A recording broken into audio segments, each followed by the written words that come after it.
Hay momentos en la historia de la humanidad en los que una sola pregunta, formulada con la precisión de un bisturí filosófico, puede desgarrar el velo de siglos de silencio institucional. Y cuando esa pregunta proviene de una mente como la de Baruch Spinoza, el destino de las certezas religiosas comienza a tambalearse como un edificio cuyas columnas, aunque doradas y veneradas, están construidas sobre arena. ¿Qué sucede cuando alguien se atreve a mirar directamente aquello que la tradición ha escondido bajo capas de dogma, ritual y amenaza? ¿Qué ocurre cuando la razón, esa luz fría y persistente, ilumina los rincones más oscuros de la narrativa sagrada y descubre que lo que allí habita no es precisamente lo divino, sino lo demasiado humano? Spinoza no era un hombre que buscara la destrucción por el simple placer de ver caer ídolos. Era, en cambio, alguien obsesionado con la coherencia, con la necesidad de que las ideas resistieran el escrutinio de la lógica y la evidencia histórica. Y fue precisamente esa obsesión la que lo llevó a formular una de las preguntas más incómodas que la teología cristiana ha enfrentado jamás. ¿Quién fue realmente el padre de Jesús de Nazaret? ¿Y por qué los registros romanos, esos documentos fríos y burocráticos del imperio más meticuloso de la historia antigua, parecen contar una historia diferente a la que el Vaticano ha repetido durante 2 milenios? La cuestión no es menor, porque si el nacimiento virginal, esa piedra angular de la narrativa cristiana, se revela como una construcción teológica posterior, entonces todo el edificio doctrinal que se erige sobre ella comienza a crujir. Y no es precisamente por eso que la Iglesia durante siglos ha guardado con tanto celo los archivos antiguos, quemando aquellos textos que contradecían la versión oficial, silenciando a quienes se atrevían a cuestionar.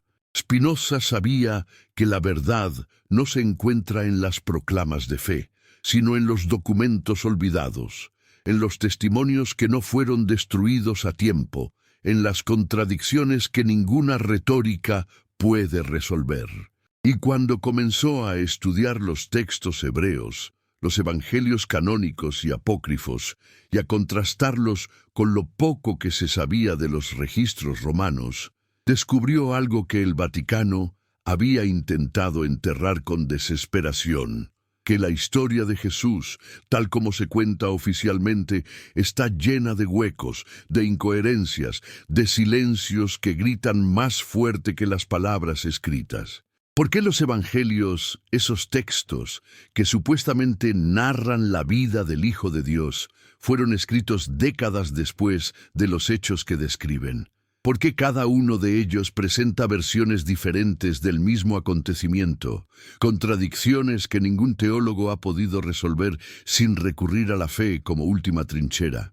Y sobre todo, ¿por qué los registros romanos, esos documentos que catalogaban cada nacimiento, cada censo, cada movimiento de población en los territorios conquistados, no mencionan nada sobre un nacimiento milagroso en Belén? Nada sobre una estrella que guió a magos, nada sobre una masacre de inocentes ordenada por Herodes. Spinoza no era ingenuo. Sabía que la ausencia de evidencia no es evidencia de ausencia, pero también sabía que cuando la ausencia de evidencia se combina con la presencia de evidencia contradictoria, entonces la balanza comienza a inclinarse hacia una conclusión incómoda. Y esa conclusión, que él nunca formuló de manera explícita, pero que dejó flotando en sus escritos como una provocación silenciosa, era simple y devastadora. La historia oficial del nacimiento de Jesús no es historia, es teología disfrazada de historia. Ahora bien, antes de seguir adelante, déjame preguntarte algo, porque esta conversación no es solo entre estas palabras y tu mente, sino entre todos aquellos que, en este preciso instante, desde algún rincón del mundo, están escuchando esta narración y sintiendo como algo dentro de ellos comienza a cuestionarse: ¿desde dónde me escuchas? ¿Desde qué ciudad, desde qué país, en qué hora del día o de la noche te encuentras mientras estas palabras llegan a ti? Escríbelo en los comentarios, porque hay algo poderoso en saber que, mientras yo te cuento esto, alguien en Buenos Aires está desayunando, alguien en Madrid está terminando su jornada, alguien en Ciudad de México está en medio de la tarde, y todos, absolutamente todos, están conectados por esta misma inquietud.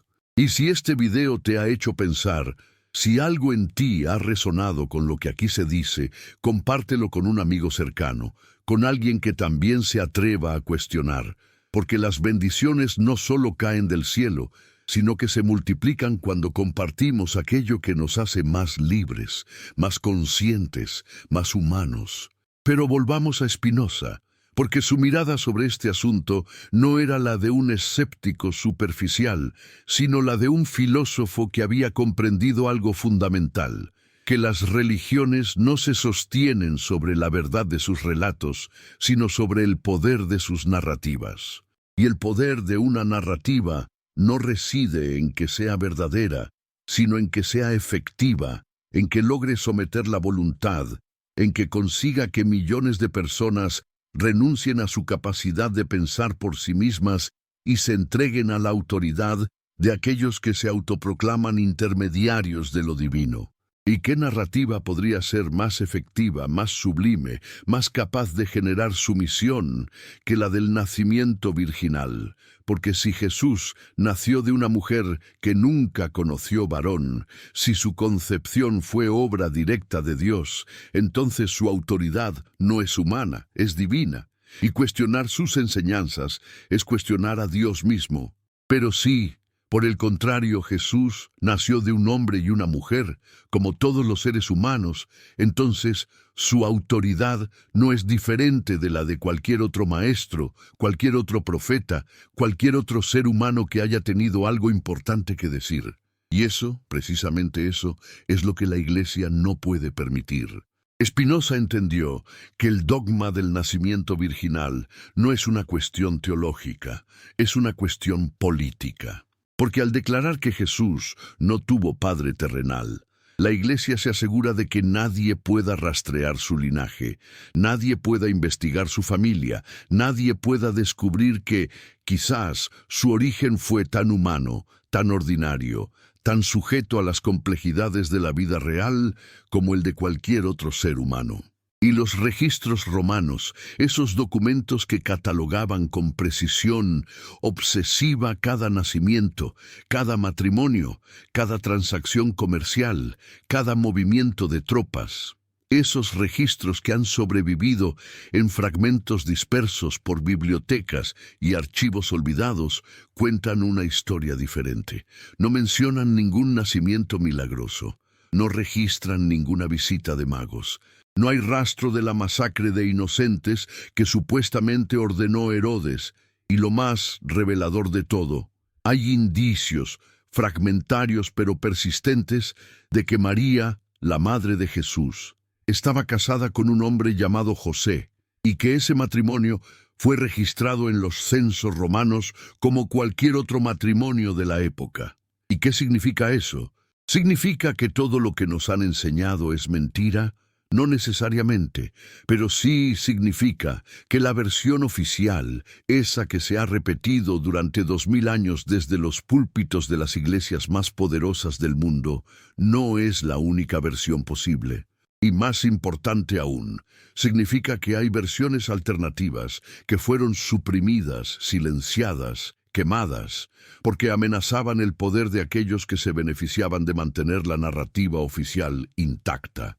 Spinoza no era un destructor de la fe, pero sí era un enemigo implacable de la superstición, y para él la diferencia entre fe y superstición era clara. La fe es la confianza en algo que trasciende la razón, pero no la contradice, mientras que la superstición es la creencia en algo que contradice la razón y exige que renunciemos a ella.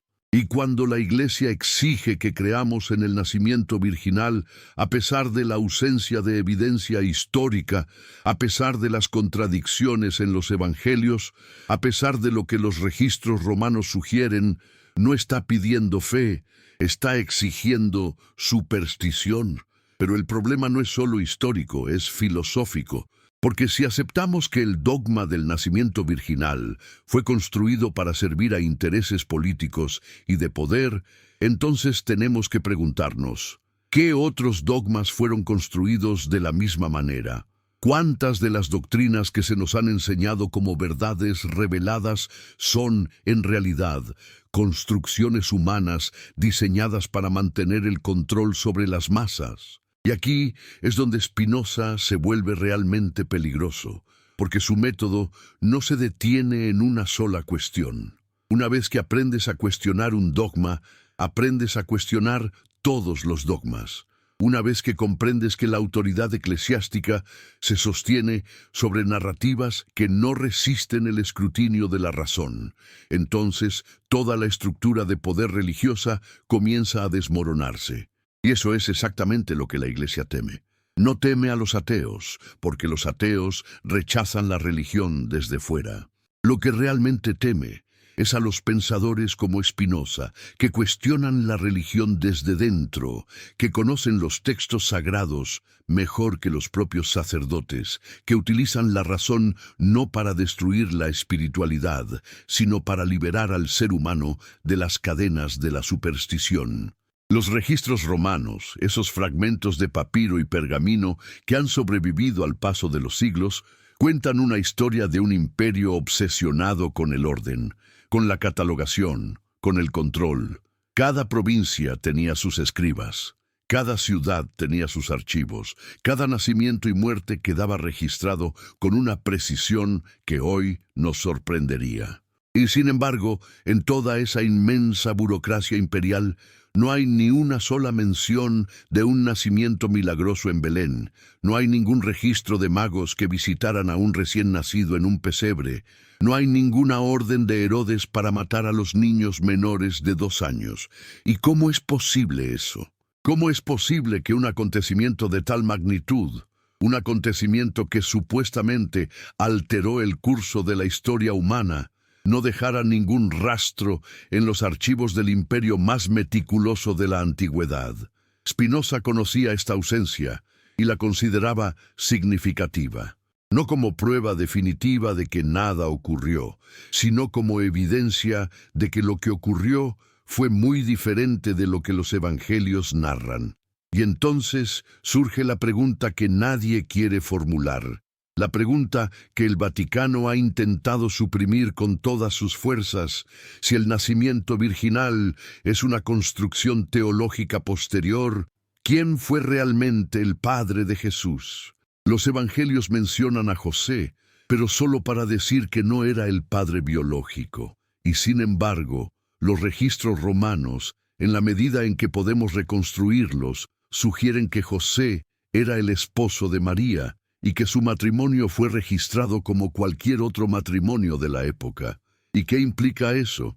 Implica que la historia oficial ha sido construida para borrar la humanidad de Jesús, para convertirlo en algo más que humano, porque sólo así su autoridad puede ser incuestionable. Pero al hacerlo, al convertir a Jesús en un ser sin padre terrenal, la Iglesia también lo ha separado de la experiencia humana, lo ha convertido en algo inalcanzable, algo que no puede servir como modelo para el resto de nosotros, porque su naturaleza es fundamentalmente diferente de la nuestra. Spinoza veía en esto una tragedia filosófica. Porque si Jesús fue un ser humano, si nació de un hombre y una mujer, si creció en una familia ordinaria, si experimentó las mismas dudas, los mismos miedos, las mismas tentaciones que cualquier otro ser humano, entonces su mensaje se vuelve infinitamente más poderoso, porque significa que lo que él logró, lo que él enseñó, lo que él representó, está al alcance de todos nosotros. No necesitamos ser hijos de Dios en un sentido literal para alcanzar la sabiduría, la compasión, la trascendencia que Él encarnó. Pero la Iglesia no puede aceptar eso, porque si Jesús es solo un ser humano extraordinario, entonces su autoridad se vuelve relativa. y la autoridad de la Iglesia, que se basa en ser la única intérprete legítima de su mensaje, se desmorona. Y no es precisamente por eso que el Vaticano ha guardado con tanto celo los archivos antiguos. No es por eso que ha quemado tantos textos apócrifos, tantos evangelios alternativos, tantas versiones de la historia que contradecían la narrativa oficial. Porque si esos textos hubieran sobrevivido, si hubieran circulado libremente, si hubieran sido estudiados y debatidos sin censura, entonces la versión oficial se habría visto obligada a competir con otras versiones, y en esa competencia quizás no habría salido victoriosa. Y el poder de la Iglesia, ese poder que durante siglos ha determinado el destino de reyes y naciones, no se sostiene sobre la fuerza de sus argumentos, sino sobre el monopolio de la verdad. Y ese monopolio solo puede mantenerse a través del silencio, a través de la supresión, a través del miedo. Pero Spinoza no tenía miedo. Había sido excomulgado de su propia comunidad judía por atreverse a cuestionar, había sido marginado por la sociedad de su tiempo, había vivido en la pobreza y la soledad, pero nunca había renunciado a su búsqueda de la verdad. Y esa verdad, tal como él la entendía, no era una verdad revelada, no era una verdad que descendiera del cielo en forma de dogma, sino una verdad que emergía del estudio riguroso, del análisis crítico, de la disposición a seguir el razonamiento hasta donde éste condujera, sin importar cuán incómoda fuera la conclusión. Y cuando estudió los evangelios, cuando contrastó sus relatos con lo que se sabía de la historia romana, cuando analizó las contradicciones y los silencios, llegó a una conclusión que nunca formuló de manera explícita, pero que dejó flotando en sus escritos como una invitación a que otros continuaran la investigación. Que la historia oficial del nacimiento de Jesús no es confiable, que está llena de elementos mitológicos y teológicos que fueron añadidos posteriormente para servir a intereses específicos, y que la verdad, si es que alguna vez puede ser recuperada, está enterrada bajo capas de manipulación y censura. Y ahora, mientras estas palabras resuenan en tu mente, mientras sientes cómo algo dentro de ti comienza a cuestionarse, quiero que te detengas por un momento y pienses en lo que significa vivir en un mundo donde la verdad ha sido secuestrada por aquellos que tienen el poder de definir lo que es sagrado y lo que es herético. ¿Qué significa que durante 2000 años, generaciones enteras hayan vivido y muerto creyendo en una historia que nunca fue verificada, que nunca fue sometida al escrutinio de la evidencia, que nunca fue cuestionada, porque hacerlo significaba arriesgar la excomunión, la tortura, la muerte?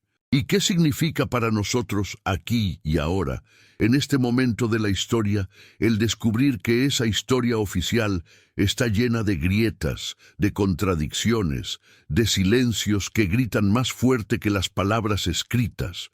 Significa que tenemos una responsabilidad.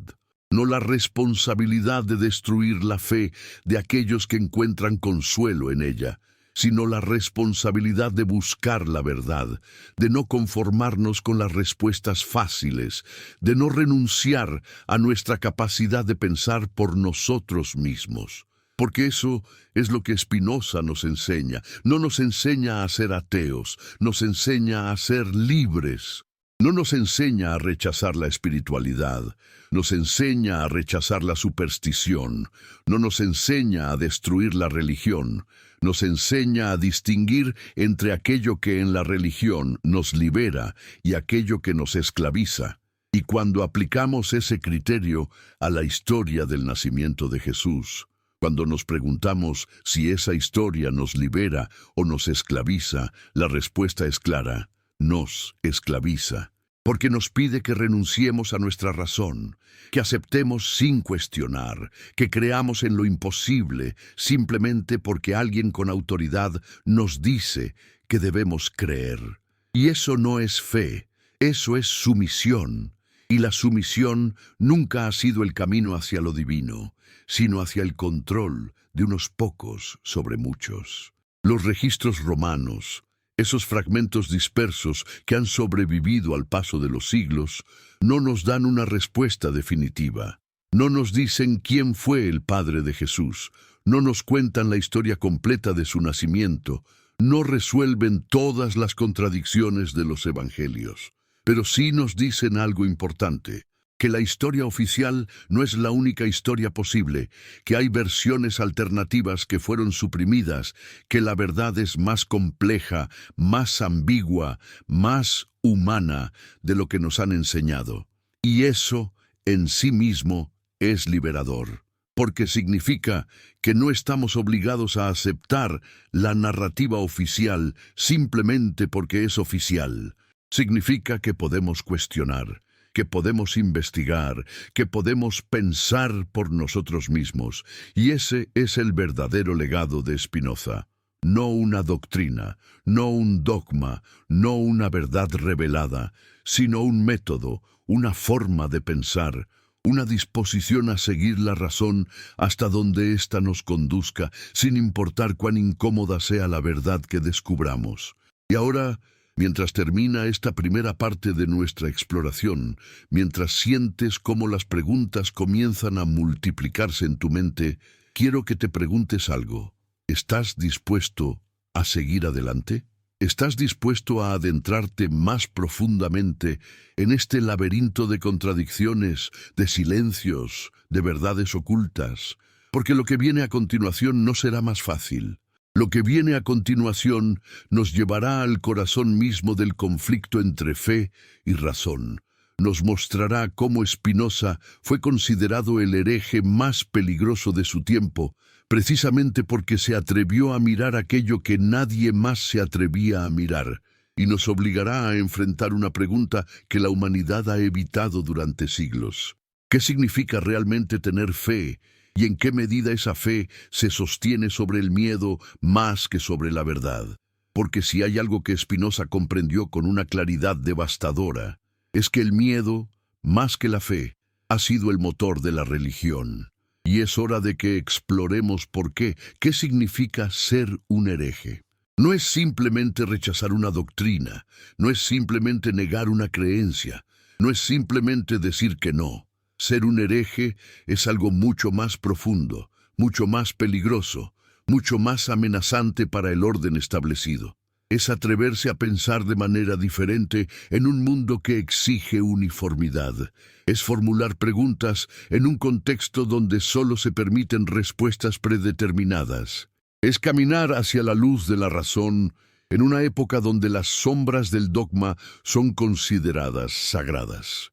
Y Baruch Spinoza, ese judío expulsado de su propia comunidad, ese filósofo marginado por la sociedad cristiana, ese pensador que vivió en la pobreza y murió en el olvido, fue el hereje más peligroso de su tiempo precisamente porque no se limitaba a negar, sino que proponía un método para descubrir la verdad que hacía innecesaria la autoridad de aquellos que se proclamaban sus guardianes. ¿Y por qué era tan peligroso? Porque Spinoza no atacaba la religión desde fuera, como hacen los escépticos superficiales, sino desde dentro, como hace alguien que conoce los textos sagrados mejor que los propios sacerdotes, alguien que ha estudiado cada línea, cada contradicción, cada silencio, y que ha llegado a la conclusión de que esos textos, lejos de ser la palabra inalterable de Dios, son documentos profundamente humanos, escritos por seres humanos con intereses humanos, en contextos históricos específicos para audiencias específicas, con propósitos específicos que no siempre tenían que ver con la verdad, sino con el poder.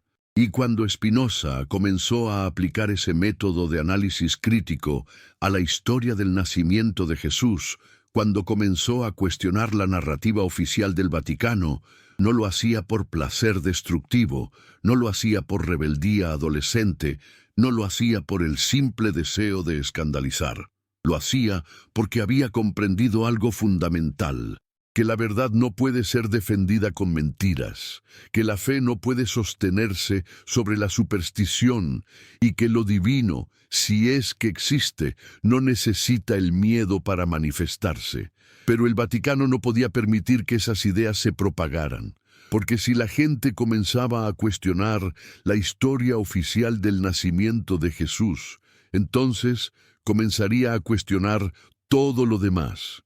Si la gente comenzaba a darse cuenta de que el dogma del nacimiento virginal no se sostiene sobre evidencia histórica, sino sobre la necesidad teológica de hacer de Jesús algo más que humano, entonces comenzaría a preguntarse qué otros dogmas fueron construidos de la misma manera.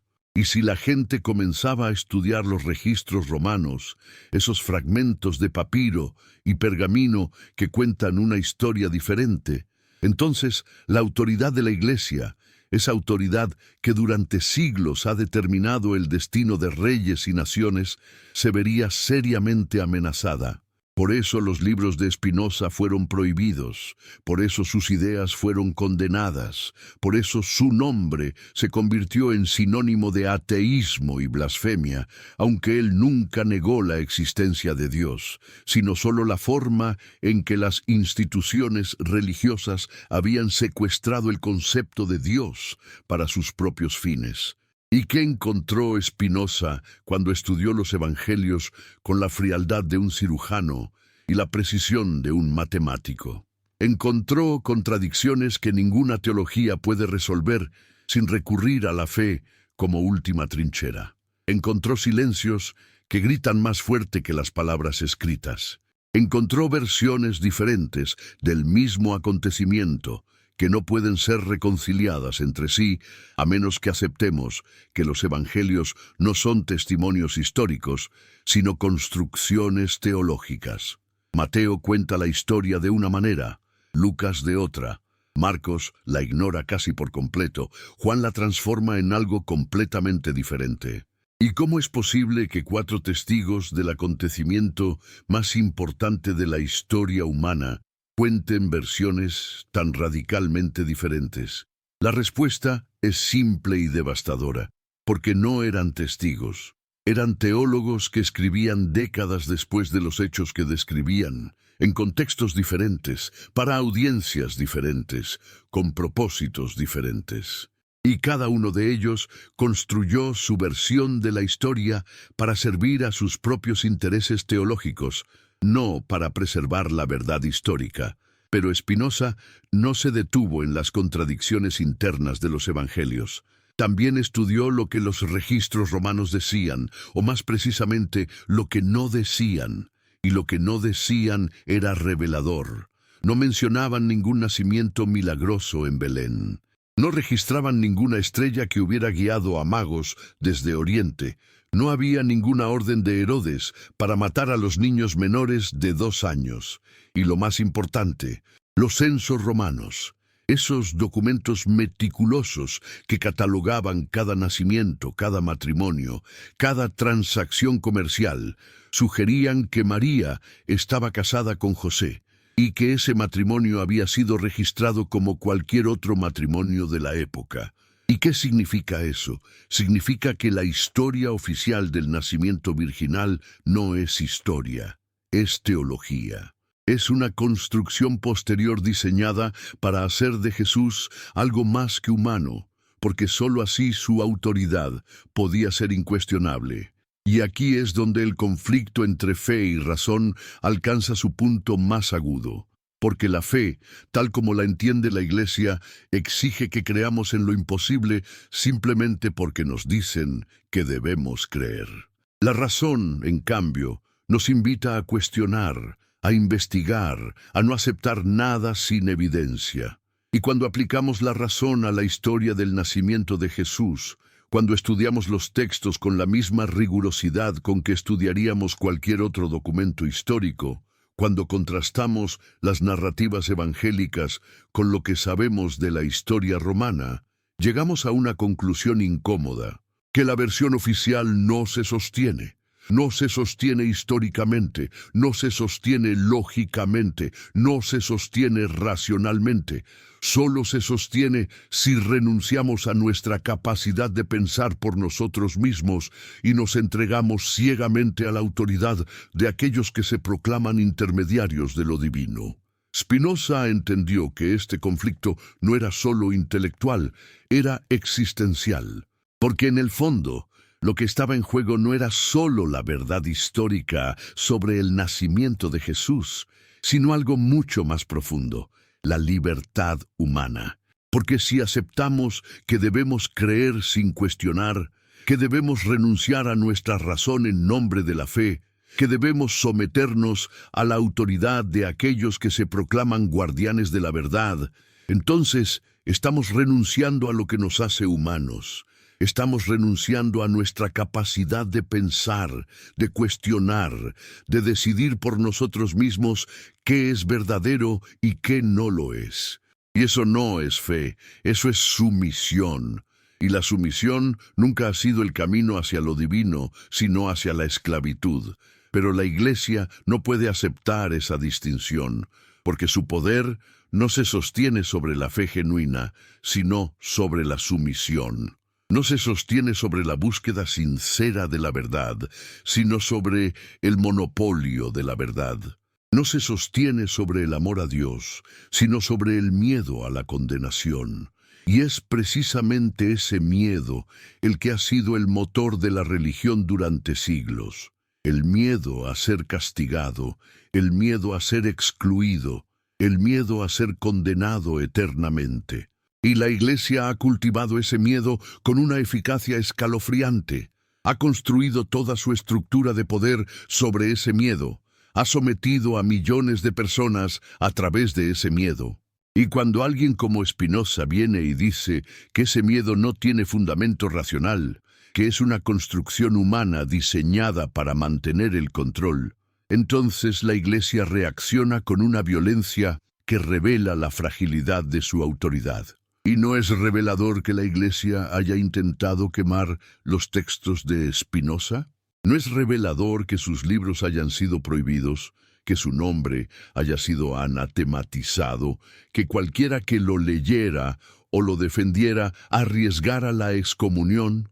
Porque si sus argumentos eran tan débiles, si sus conclusiones eran tan fácilmente refutables, ¿por qué tanto esfuerzo para suprimirlos? La respuesta es clara: porque eran peligrosos. No porque fueran falsos, sino porque eran verdaderos, porque ponían el dedo en la llaga de las contradicciones del dogma, porque mostraban las grietas en el edificio teológico, porque invitaban a la gente a pensar por sí misma. Y eso, precisamente eso, es lo que la Iglesia no puede tolerar. Porque su poder no se sostiene sobre la fortaleza de sus argumentos, sino sobre la prohibición de cuestionarlos. Y cuando Spinoza se enfrentó a esa prohibición, cuando fue expulsado de su comunidad judía, con una maldición que todavía hoy se lee con escalofríos, cuando fue marginado por la sociedad cristiana, cuando vivió en la pobreza y murió en la soledad, nunca renunció a su búsqueda de la verdad, nunca aceptó que el miedo fuera un argumento válido, nunca se sometió a la autoridad de aquellos que exigían sumisión en nombre de lo divino. Y esa resistencia, esa negativa a renunciar a su razón, esa disposición a pagar el precio más alto por su libertad intelectual, es lo que lo convierte no solo en un hereje, sino en un modelo de lo que significa ser verdaderamente humano. Pero su búsqueda no se limitaba a cuestionar el pasado. También tenía implicaciones profundas para el presente y el futuro. Porque si la historia oficial del nacimiento de Jesús es una construcción teológica posterior, entonces toda la estructura doctrinal que se erige sobre ella también es cuestionable. Y eso incluye no solo el dogma de la divinidad de Jesús, sino también la autoridad de la Iglesia para interpretar sus enseñanzas, la validez de los sacramentos, la estructura jerárquica del poder eclesiástico, todo el edificio de la teología cristiana tal como se ha desarrollado durante 2 milenios.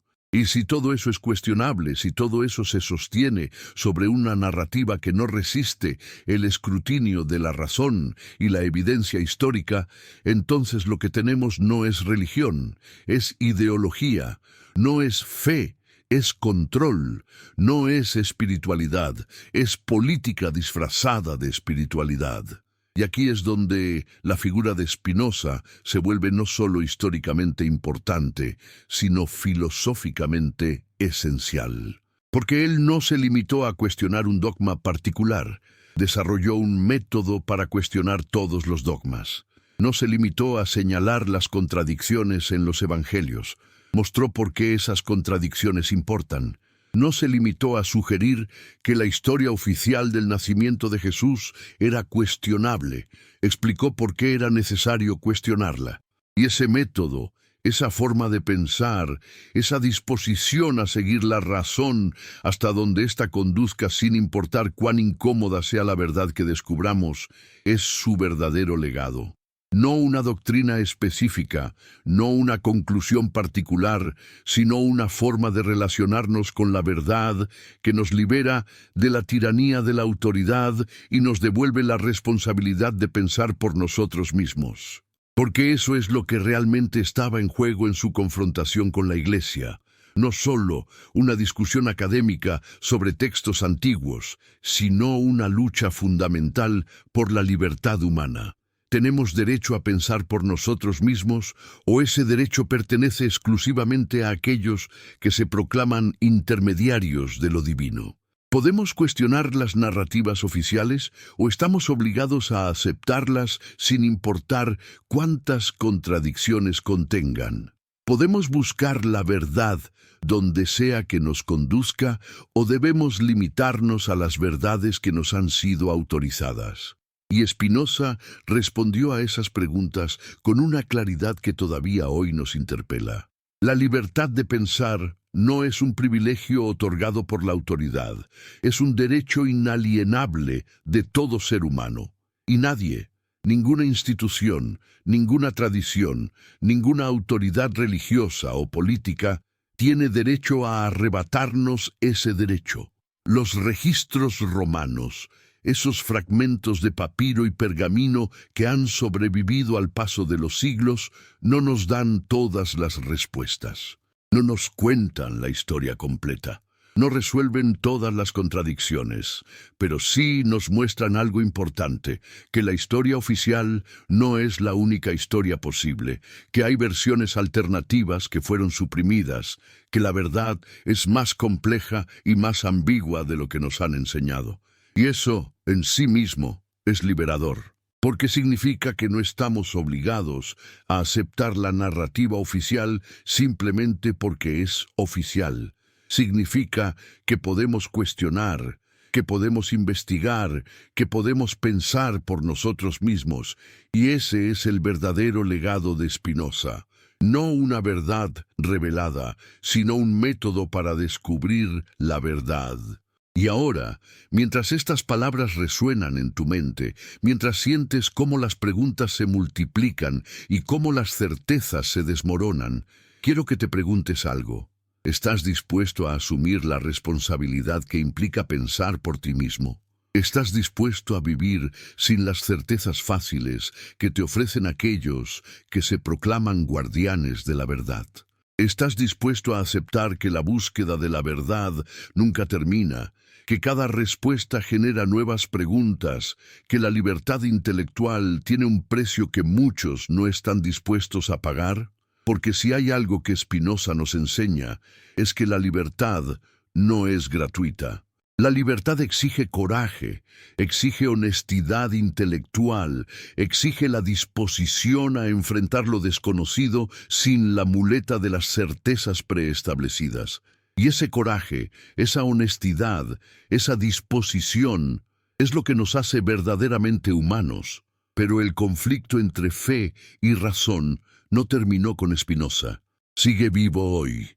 en cada debate sobre el papel de la religión en la sociedad, en cada discusión sobre la libertad de pensamiento, en cada confrontación entre aquellos que exigen sumisión y aquellos que defienden la autonomía intelectual. Y la pregunta que Spinoza formuló hace más de 3 siglos sigue siendo relevante hoy. ¿En qué nos basamos cuando afirmamos que algo es verdadero? ¿En la autoridad de aquellos que lo proclaman, o en la evidencia que lo sustenta, en la tradición que lo repite, o en la razón que lo examina? ¿En el miedo a cuestionar, o en el coraje de buscar la verdad sin importar a dónde nos conduzca? Y cuando aplicamos esa pregunta a la historia del nacimiento de Jesús, cuando nos atrevemos a mirar más allá de la narrativa oficial, cuando estudiamos los registros romanos y contrastamos sus silencios con las proclamas evangélicas, llegamos a una conclusión que la Iglesia ha intentado suprimir durante siglos, que la verdad es más compleja, más humana, más ambigua de lo que nos han enseñado.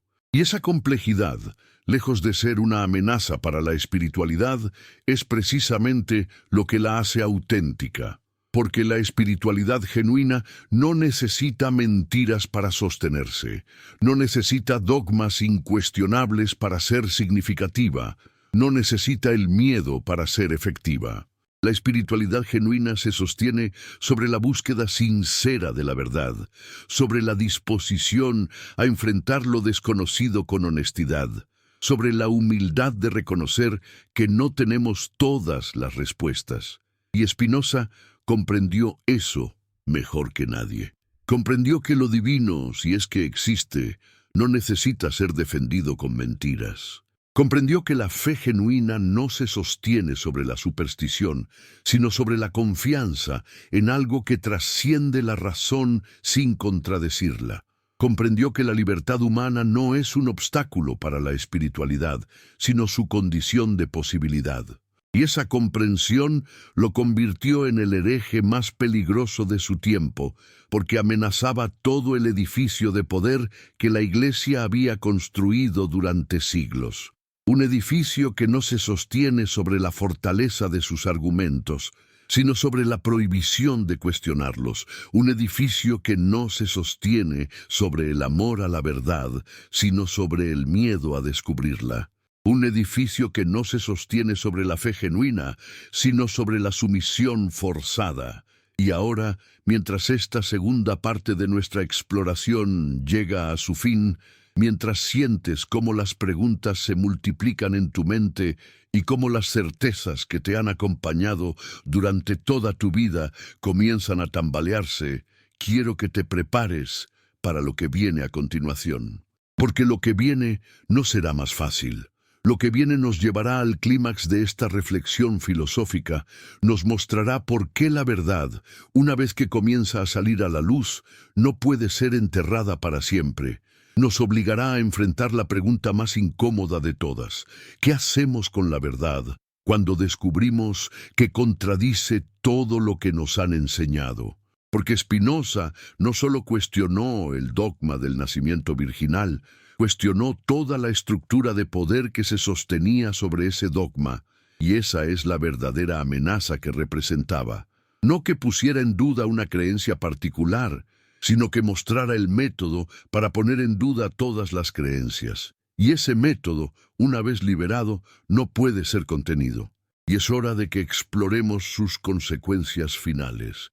Hay momentos en la historia del pensamiento humano en los que una idea, formulada con precisión y defendida con coraje, alcanza un punto de no retorno. Un momento en el que la verdad, esa verdad que ha sido enterrada bajo capas de dogma, ritual y amenaza, comienza a salir a la luz con una fuerza que ninguna institución puede contener.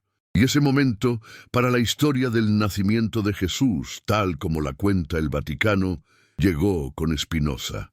No porque él hubiera resuelto todas las contradicciones, no porque hubiera descubierto evidencia definitiva, no porque hubiera presentado una versión alternativa completa y perfectamente documentada, sino porque mostró el método para cuestionar.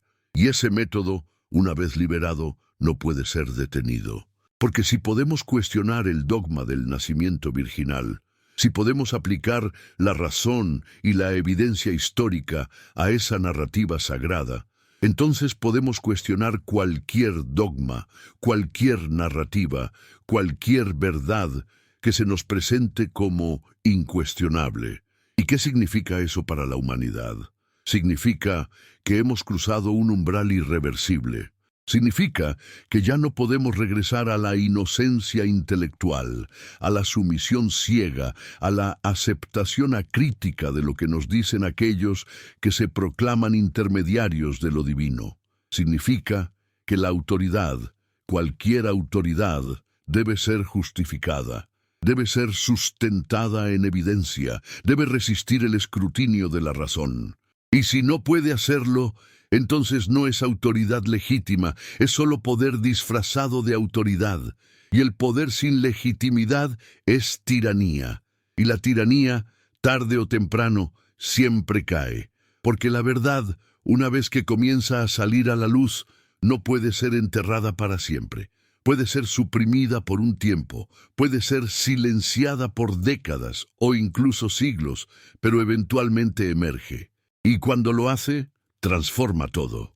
Spinoza entendió esto con una claridad que todavía hoy nos interpela. Entendió que su búsqueda no era solo académica, no era solo filosófica, era existencial.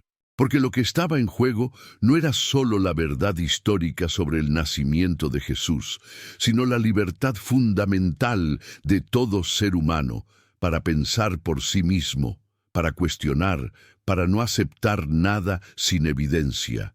Y esa libertad, esa capacidad de pensar críticamente, es lo que nos distingue de las bestias, es lo que nos hace humanos. Y cuando renunciamos a ella, cuando la entregamos a cambio de la seguridad que nos ofrecen aquellos que prometen certezas absolutas, entonces estamos renunciando a nuestra humanidad. Estamos eligiendo la servidumbre sobre la libertad, la comodidad sobre la verdad, el miedo sobre el coraje, pero el miedo es un maestro cruel, y la Iglesia lo sabía, lo ha sabido durante siglos. Por eso ha construido toda su estructura de poder sobre el miedo a la condenación eterna, el miedo a la exclusión, el miedo al castigo divino, el miedo a perder la salvación. Y ese miedo ha sido extraordinariamente efectivo.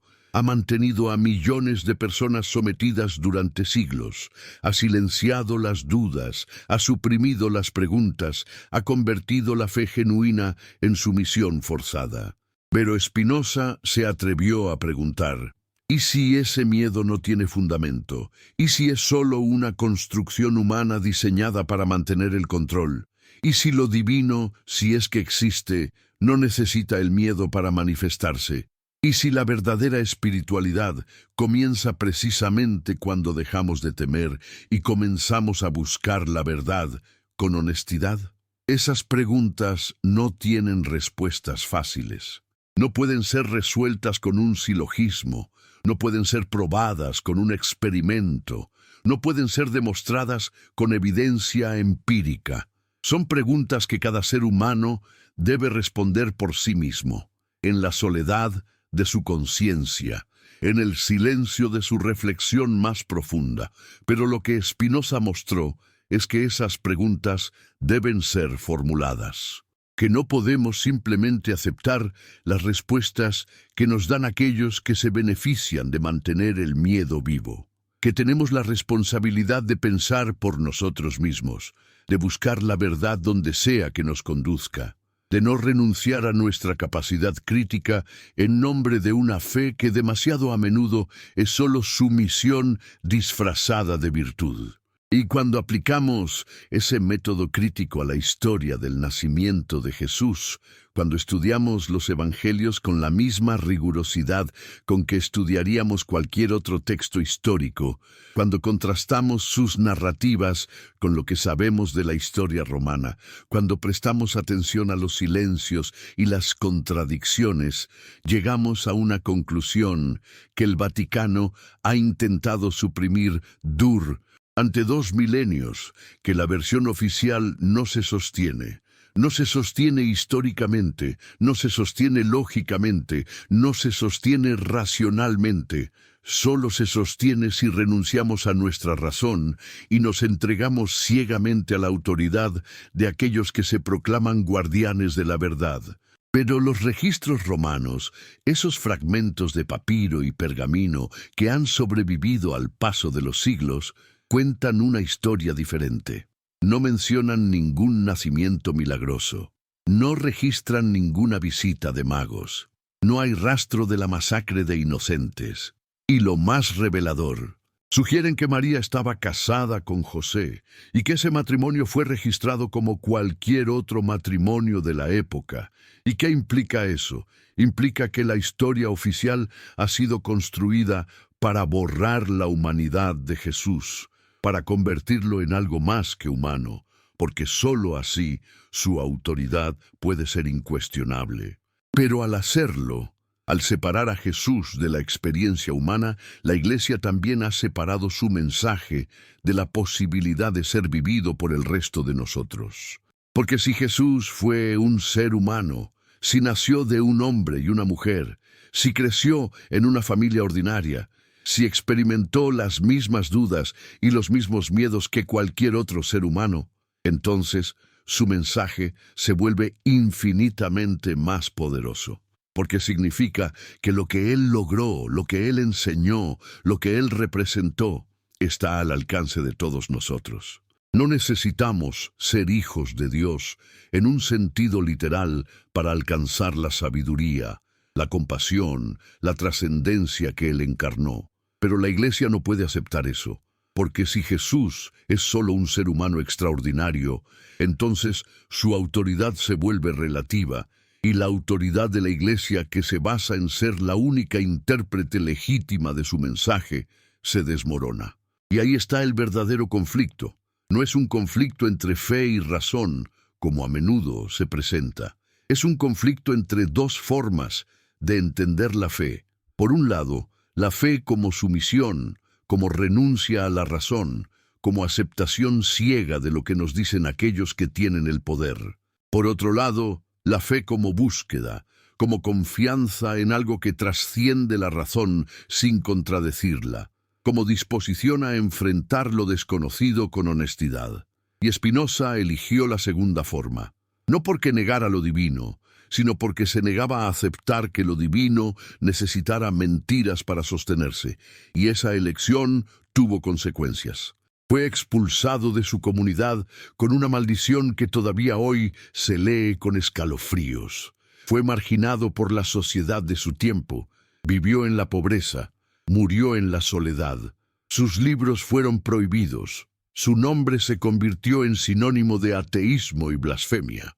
Pero nunca renunció a su búsqueda de la verdad. Nunca aceptó que el miedo fuera un argumento válido. Nunca se sometió a la autoridad de aquellos que exigían sumisión en nombre de lo divino. Y esa resistencia, esa negativa a renunciar a su razón, esa disposición a pagar el precio más alto por su libertad intelectual, es lo que lo convierte no solo en un filósofo, sino en un símbolo de lo que significa ser verdaderamente libre. Porque la libertad no es solo la ausencia de cadenas externas. La libertad es también, y quizás sobre todo, la ausencia de cadenas internas. Las cadenas del miedo, las cadenas de la superstición, las cadenas de la sumisión intelectual. Y esas cadenas son las más difíciles de romper, porque son invisibles, porque nos han sido impuestas desde la infancia, porque forman parte de nuestra identidad, de nuestra forma de entender el mundo, de nuestra relación con lo sagrado. Y romper esas cadenas requiere un coraje extraordinario, requiere la disposición a enfrentar el rechazo, la condena, la soledad. Requiere la disposición a vivir sin las certezas fáciles que nos ofrecen aquellos que prometen salvación a cambio de obediencia. Pero Spinoza mostró que ese coraje es posible, que podemos vivir sin esas certezas fáciles, que podemos buscar la verdad sin temer a lo que descubramos, que podemos cuestionar sin destruir, que podemos ser libres sin renunciar a la espiritualidad.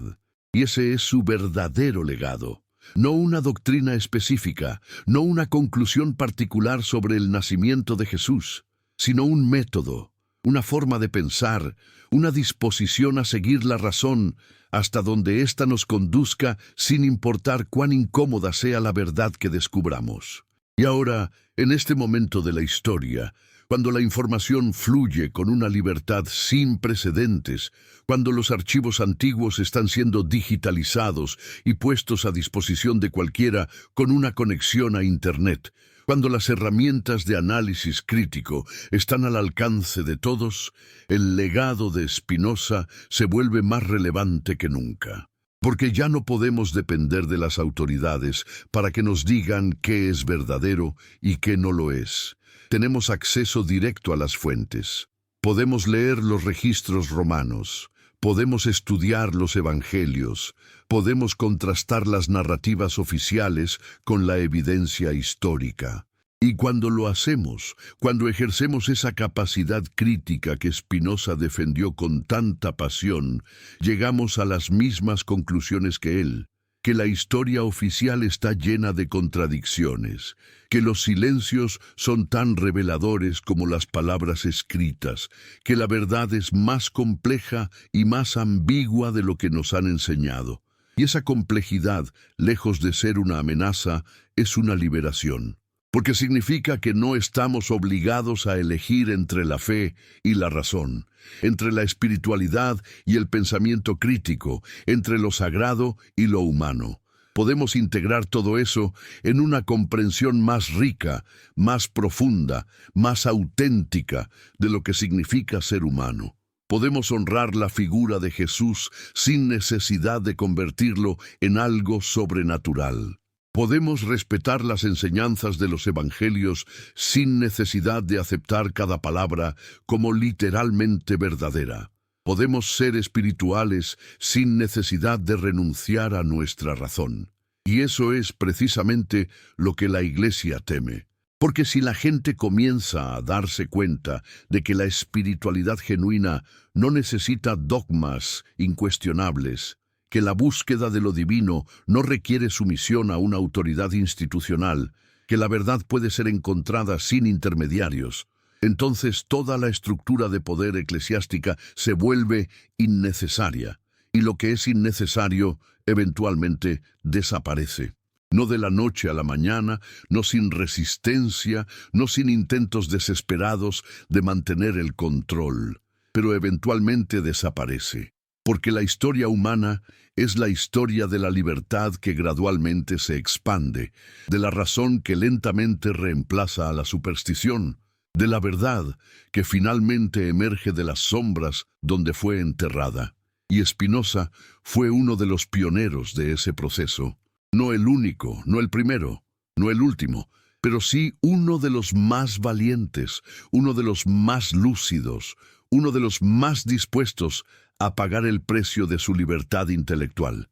Y su búsqueda, que comenzó con la pregunta sobre el nacimiento de Jesús, terminó transformando toda nuestra comprensión de lo que significa ser humano, de lo que significa buscar la verdad, de lo que significa ser libre. Porque la verdad sobre el Padre de Jesús, esa verdad que el Vaticano intentó quemar, que los registros romanos sugieren, que los evangelios contradicen, que Spinoza expuso con tanta claridad, no es solo una cuestión histórica, es una cuestión filosófica, existencial, espiritual. Es la pregunta sobre si tenemos el derecho y más aún el deber de pensar por nosotros mismos. Es la pregunta sobre si la fe genuina puede sostenerse sobre la razón o solo sobre la sumisión. Es la pregunta sobre si lo divino necesita mentiras para manifestarse o si, por el contrario, lo divino es precisamente aquello que emerge cuando tenemos el coraje de enfrentar la verdad sin importar cuán incómoda sea. Y esa pregunta no tiene una respuesta definitiva. No puede tenerla. Porque es una pregunta que cada generación debe responder de nuevo, que cada persona debe responder en la soledad de su conciencia, que cada buscador de la verdad debe enfrentar con honestidad. Pero lo que Spinoza nos mostró es que la pregunta debe ser formulada, que no podemos simplemente aceptar las respuestas heredadas sin cuestionarlas, que tenemos la responsabilidad de buscar la verdad, de ejercer nuestra capacidad crítica, de no renunciar a nuestra libertad intelectual en nombre de una fe que, demasiado a menudo, es solo miedo disfrazado de virtud. Y ahora, mientras estas palabras llegan a su fin, mientras sientes cómo algo dentro de ti se ha transformado, mientras te das cuenta de que ya no puedes volver a mirar las certezas de la misma manera, quiero que te preguntes una última vez, ¿qué vas a hacer con esta verdad? ¿La vas a enterrar de nuevo? ¿La vas a ignorar? ¿La vas a negar? ¿O la vas a abrazar? ¿La vas a explorar? ¿La vas a compartir? Porque la verdad no es solo para ser conocida, es para ser vivida. Y vivirla significa tener el coraje de cuestionar, de buscar, de no conformarse con las respuestas fáciles que nos ofrecen aquellos que se benefician de mantener el miedo vivo. Spinoza nos mostró el camino. No nos dio todas las respuestas, pero nos mostró cómo buscarlas. No nos liberó de todas las dudas, pero nos liberó del miedo a dudar. No nos reveló todos los secretos de lo divino, pero nos mostró que lo divino, si es que existe, no necesita nuestro miedo, necesita nuestra honestidad. Y esa es la verdad que el Vaticano intentó quemar, la verdad que los registros romanos sugieren, la verdad que Spinoza expuso con tanta claridad. Que la humanidad de Jesús no disminuye su mensaje, lo hace más poderoso. Que la verdad sobre su nacimiento, por incómoda que sea, no destruye la espiritualidad, la libera. Que el coraje de cuestionar no es enemigo de la fe, es su condición de posibilidad. Y esa verdad, una vez liberada, no puede ser enterrada para siempre. Puede ser suprimida, puede ser silenciada, puede ser condenada, pero no puede ser destruida. Porque vive en la mente de cada persona que se atreve a pensar por sí misma, en el corazón de cada buscador que se niega a renunciar a su libertad intelectual, en el espíritu de cada ser humano que elige el coraje sobre el miedo, la verdad sobre la comodidad, la libertad sobre la sumisión. Y mientras existan personas así, mientras existan buscadores de la verdad, dispuestos a pagar el precio de su libertad, el legado de Spinoza seguirá vivo, transformando el mundo una mente a la vez, una pregunta a la vez, una verdad incómoda a la vez. Pero la historia no termina con el descubrimiento de las contradicciones, ni siquiera con el reconocimiento de que los registros romanos cuentan algo diferente de lo que los evangelios proclaman. La verdadera batalla, la batalla que definió el destino de Spinoza y que todavía define nuestro tiempo, no es entre fe y razón, sino entre dos formas radicalmente distintas de entender qué significa ser humano. Somos criaturas destinadas a obedecer sin cuestionar, a aceptar sin comprender, a someternos a verdades que otros han decidido por nosotros. ¿O somos seres capaces de pensar por nosotros mismos, de buscar la verdad donde sea que nos conduzca, de construir nuestro propio sentido de lo sagrado sin necesidad de intermediarios que se proclaman únicos guardianes de lo divino? Spinoza eligió la segunda opción, y esa elección lo convirtió en el enemigo más peligroso que la Iglesia había enfrentado en siglos. Porque no era un ateo que negara lo divino desde fuera. Era un filósofo que cuestionaba las mentiras que se habían construido en nombre de lo divino desde dentro. Y las mentiras eran muchas.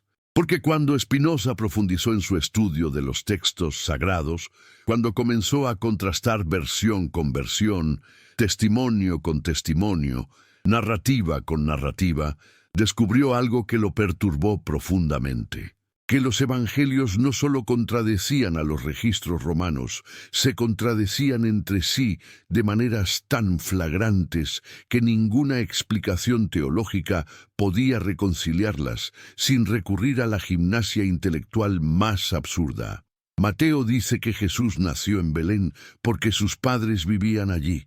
Lucas dice que sus padres vivían en Nazaret y solo fueron a Belén por un censo. Marcos no menciona nada sobre el nacimiento. Juan lo ignora por completo y comienza su evangelio con una declaración filosófica sobre el Verbo. ¿Y cómo es posible que 4 testigos del acontecimiento más importante de la historia humana presenten versiones tan radicalmente diferentes? La respuesta para Spinoza era evidente. Porque no eran testigos, eran teólogos que escribían décadas después de los hechos, cada uno con su propia agenda, cada uno construyendo una versión de Jesús que se ajustaba a las necesidades de su comunidad específica. ¿Y qué necesitaba la comunidad de Mateo? Necesitaba demostrar que Jesús era el Mesías judío prometido, el descendiente de David, el rey que restauraría la gloria de Israel. Por eso Mateo construye una genealogía elaborada que conecta a Jesús con David. Por eso sitúa su nacimiento en Belén, la ciudad de David. Por eso inventa la historia de los magos que vienen desde Oriente siguiendo una estrella. Porque necesita que el nacimiento de Jesús sea regio, profético, digno de un rey. ¿Y qué necesitaba la comunidad de Lucas? Necesitaba mostrar que Jesús no era solo para los judíos, sino para toda la humanidad, especialmente para los pobres y los marginados. Por eso Lucas sitúa el nacimiento en un pesebre, rodeado de pastores, los más humildes de la sociedad. Por eso inventa la historia del censo, que obligó a José y María a viajar, porque necesita que el nacimiento de Jesús sea humilde, universal, accesible a todos. 2 agendas diferentes, 2 narrativas diferentes, 2 versiones de Jesús completamente incompatibles entre sí. Y Spinoza se preguntaba, ¿dónde está la verdad en todo esto? ¿En Mateo? ¿En Lucas? ¿En ninguno de los 2? Porque si ambos están construyendo narrativas teológicas más que preservando historia real, entonces lo que tenemos no es un relato confiable de lo que realmente sucedió, sino 2 construcciones mitológicas diseñadas para servir a propósitos específicos. Y si eso es cierto para el nacimiento de Jesús, ¿qué nos impide pensar que es cierto para todo lo demás? Para los milagros, para la resurrección, para las enseñanzas que se le atribuyen. Y ahí es donde Spinoza se volvía realmente peligroso, porque no se detenía en cuestionar un dogma particular, cuestionaba el método mismo a través del cual se habían construido todos los dogmas. Pero vayamos más profundo todavía. Porque Spinoza no solo estudiaba los evangelios canónicos, esos 4 textos que la Iglesia había seleccionado como oficiales en el Concilio de Nicea. También conocía la existencia de los evangelios apócrifos, esos textos que fueron rechazados, condenados, quemados, porque contaban historias diferentes, porque presentaban versiones de Jesús que no se ajustaban a la narrativa oficial que la Iglesia estaba construyendo. ¿Y qué contaban esos evangelios apócrifos? Contaban que Jesús tuvo hermanos y hermanas, que José era su padre biológico, que María no fue virgen, que el nacimiento fue completamente ordinario, y la Iglesia, en su sabiduría infinita, decidió que esos textos eran heréticos, que debían ser destruidos, que cualquiera que los leyera o los defendiera debía ser excomulgado, torturado, quemado. ¿Y por qué tanto miedo a esos textos? Porque contaban una verdad que amenazaba todo el edificio teológico que la Iglesia había construido.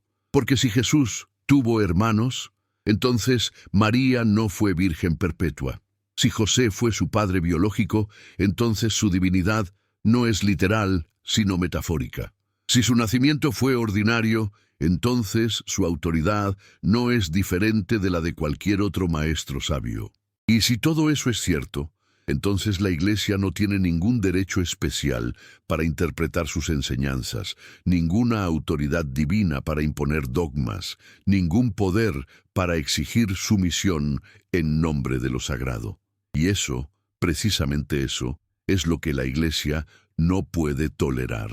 Porque su poder no se sostiene sobre la verdad de sus doctrinas, sino sobre el monopolio de la interpretación de esas doctrinas. Spinoza entendió que el conflicto fundamental no era teológico, era político. La pregunta no era si Jesús nació de una virgen, sino quién tiene el poder de decidir qué es verdadero y qué no lo es. La pregunta no era si los evangelios son confiables, sino quién tiene la autoridad para interpretar esos evangelios. La pregunta no era si Dios existe, sino quién tiene el derecho de hablar en nombre de Dios. Y la Iglesia había conquistado ese derecho no a través de argumentos racionales, no a través de evidencia histórica, no a través de la búsqueda sincera de la verdad, sino a través del miedo, la violencia, la supresión de todo lo que contradecía su narrativa oficial. Y los registros romanos, esos fragmentos de papiro y pergamino que han sobrevivido al paso de los siglos, eran una amenaza para ese monopolio, porque los romanos no tenían ninguna agenda teológica. No les importaba si Jesús era el Mesías o no. No les importaba si era divino o humano, solo les importaba mantener el orden, cobrar impuestos, catalogar la población. Y esa frialdad burocrática, esa indiferencia hacia lo sagrado, es precisamente lo que hace que sus registros sean tan valiosos. Porque no están tratando de convencernos de nada, simplemente están documentando lo que sucedió. Y lo que documentaron, o más precisamente lo que no documentaron, es revelador. No documentaron ningún nacimiento milagroso en Belén. No documentaron ninguna estrella que guiara a magos desde Oriente. No documentaron ninguna masacre de inocentes ordenada por Herodes. Y lo más revelador de todo, sus censos, esos registros meticulosos que catalogaban cada familia, cada matrimonio, cada nacimiento, sugieren que María estaba casada con José, y que ese matrimonio fue registrado como cualquier otro matrimonio de la época. Y si eso es cierto, si los romanos registraron a José como el esposo de María en los términos normales de un matrimonio ordinario, entonces toda la narrativa del nacimiento virginal se derrumba, porque no puedes tener ambas cosas. O María fue virgen y nunca conoció varón, o estuvo casada con José en los términos normales de un matrimonio. No hay forma de reconciliar ambas versiones sin recurrir a la fe como última trinchera, sin renunciar a la razón, sin aceptar que las contradicciones son misterios que nunca podremos resolver. Y Spinoza se negaba a aceptar eso, se negaba a renunciar a su razón. Se negaba a aceptar que las contradicciones fueran misterios divinos en lugar de evidencia de construcción humana. Se negaba a creer que Dios, si es que existe, nos diera la capacidad de razonar solo para exigirnos que la abandonáramos en el momento más importante. Y esa negativa, esa insistencia en que la fe genuina debe ser compatible con la razón, es lo que lo convirtió en el hereje más peligroso de su tiempo. Porque no estaba atacando la religión desde fuera, estaba mostrando sus contradicciones desde dentro. No estaba negando lo divino, estaba negando el derecho de la Iglesia a monopolizar el acceso a lo divino. ¿Y qué hizo la Iglesia cuando se enfrentó a ese desafío? Lo que siempre ha hecho, intentó suprimirlo, prohibió sus libros, condenó sus ideas, convirtió su nombre en sinónimo de ateísmo y blasfemia. Amenazó a cualquiera que lo leyera con la excomunión. Y durante un tiempo, durante siglos incluso, esa estrategia funcionó. Las ideas de Spinoza fueron marginadas, sus libros fueron quemados, su nombre fue olvidado por todos, excepto por un pequeño círculo de pensadores que se atrevían a estudiarlo en secreto. Pero la verdad, una vez descubierta, no puede ser enterrada para siempre. Puede ser suprimida por un tiempo, puede ser silenciada por generaciones, pero eventualmente emerge, porque las ideas no mueren cuando quemas los libros que las contienen, solo se vuelven más peligrosas. Y las ideas de Spinoza fueron especialmente peligrosas, porque no solo cuestionaban un dogma particular, cuestionaban el método mismo a través del cual se construyen todos los dogmas. Una vez que aprendes a cuestionar la historia del nacimiento virginal, aprendes a cuestionar la resurrección. Una vez que cuestionas la resurrección, aprendes a cuestionar los milagros. Una vez que cuestionas los milagros, aprendes a cuestionar la autoridad de la Iglesia. Y una vez que cuestionas la autoridad de la Iglesia, aprendes a pensar por ti mismo. Y eso, precisamente eso, es lo que la Iglesia más teme, porque su poder no se sostiene sobre la fortaleza de sus argumentos, sino sobre la incapacidad de la gente para cuestionarlos. Pero Spinoza mostró que esa incapacidad no es natural, es impuesta. No nacemos creyendo ciegamente, nos enseñan a creer ciegamente. No nacemos temiendo a las preguntas, nos enseñan a temer a las preguntas. No nacemos renunciando a nuestra razón, nos enseñan que renunciar a nuestra razón es virtud. Y esa enseñanza, repetida generación tras generación desde la infancia, se vuelve tan profunda, tan arraigada, tan parte de nuestra identidad, que cuestionar un dogma se siente como cuestionar nuestra propia existencia. Y ahí es donde el poder de la Iglesia se vuelve más insidioso, porque no solo controla lo que pensamos, controla cómo pensamos, controla nuestra misma capacidad para cuestionar. Y romper ese control requiere un coraje extraordinario. Requiere la disposición a enfrentar el rechazo de tu comunidad, la condena de tus seres queridos, la soledad de ser el único que se atreve a ver que el emperador está desnudo. Spinoza pagó ese precio. Fue expulsado de su comunidad con una maldición que todavía hoy se lee con escalofríos. Fue marginado por la sociedad de su tiempo. Vivió en la pobreza, murió en la soledad, pero nunca renunció a su búsqueda de la verdad. Nunca aceptó que el miedo fuera un argumento válido. Nunca se sometió a la autoridad de aquellos que exigían sumisión en nombre de lo divino. Y esa resistencia, esa negativa a renunciar a su razón, incluso cuando le costó todo, es lo que lo convierte no solo en un filósofo, sino en un modelo de lo que significa ser verdaderamente humano. Porque la humanidad no se define por nuestra capacidad de obedecer, se define por nuestra capacidad de pensar. No se define por nuestra disposición a aceptar, se define por nuestra disposición a cuestionar. No se define por nuestra sumisión a la autoridad, se define por nuestra capacidad de reconocer cuando la autoridad ha dejado de servir a la verdad y ha comenzado a servir solo a sí misma. Y cuando la Iglesia intentó quemar los textos de Spinoza, cuando intentó borrar su legado, cuando intentó hacer que su nombre desapareciera de la historia, no estaba defendiendo la fe, estaba defendiendo su poder. No estaba protegiendo lo divino, estaba protegiendo su monopolio sobre la interpretación de lo divino. No estaba luchando contra la herejía, estaba luchando contra la verdad. Y esa lucha, esa batalla desesperada por mantener el control sobre las mentes de las personas, revela más sobre la fragilidad de la autoridad eclesiástica que 1000 argumentos filosóficos. Porque si las doctrinas de la Iglesia fueran verdaderamente sólidas, si sus argumentos fueran realmente convincentes, si su interpretación de los textos sagrados fuera realmente la única posible, entonces no necesitaría el miedo para sostenerlas. No necesitaría quemar libros, no necesitaría prohibir el pensamiento crítico, no necesitaría amenazar con la condenación eterna a quienes se atreven a cuestionar. La verdad no necesita ser defendida con violencia, se defiende a sí misma.